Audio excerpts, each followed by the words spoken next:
Almaniya növbəti dəfə Qərbi Ukraynaya dəstəyə çağırıb. Kansler Friedrich Merz Avropa İttifaqına Ukraynaya 140 milyard avro faizsiz kredit ayırmağı təklif edib. Təfərrüatı hazırda bizlə birbaşa bağlantıda olan Almaniya təmsilçimiz Günay Məmmədovdan öyrənəcəyik. Günay, salamlayırıq siz efirimizdə. Maraqlıdır ki, bu kreditin mənbəyi har olacaq, Günay?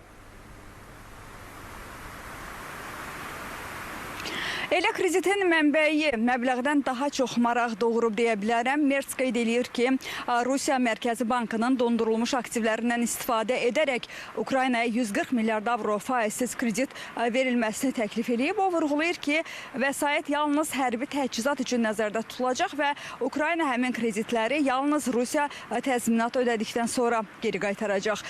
Qeyd edeyim ki, Almaniya kansleri Friedrich Merzin Bundestagdakı çıxışını Avropanın siyasi ritorikasında və özünü dərkində dönüm nöqtəsi kimi qiymətləndirmək olar və qeyd edeyim ki, son 10 illiklər ərzində ilk dəfə Almaniya hökumətinin başçısı təkcə sülh məramlı missiyadan deyil, sülhün əsas şərti kimi gücün vacibliyindən bu qədər açıq və israrlı şəkildə danışdı.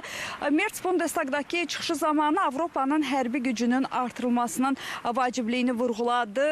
Hər bir ayrı-ayrı Avropa dövləti tək başına dünya hadisələrinə ciddi təsir göstərə bilməz. Ancaq birlikdə hərəkət etdikdə biz qlobal inkişafı müsbət istiqamətdə yönəldə bilərik deyə o bildirib. Və qeyd edir ki, dünyanın getdikcə sərtləşdiyi bir dövrdə əsas prinsip dəyişməz qalır. Yalnız güc deməli sülhü qoruyur, zəiflik isə onu təhlükə altına alır. Merzin çıxışından Avropaya daha qətiyyətli olmağa çağırışlar da nəzərə çarpır və Merz bəyan edir ki, Almaniya hökuməti Rusiyadan gələn hibrid təhlükələrə cavab olaraq geniş miqyaslı fəaliyyət planı hazırlayır. Sənəd yaxın günlərdə Milli Təhlükəsizlik Şurasının ilk iclasında müzakirəyə çıxarılacaq.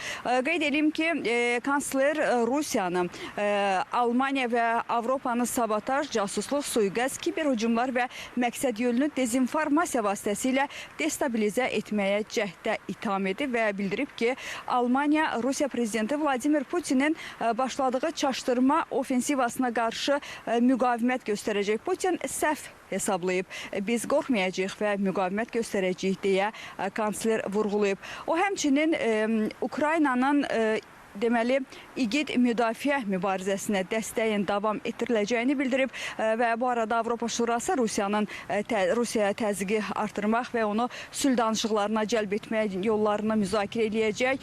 Bu addımlar hazırda hazırlanan 19-cu sanksiyalar paketi ilə paralel şəkildə həyata keçiriləcək. Belə mənim çatdıracaqlarım bu qədər. Buyurun, söz sizdə. Günay, təşəkkür edirik məlumat üçün və davam edirik, hörmətli tamaşaçılar.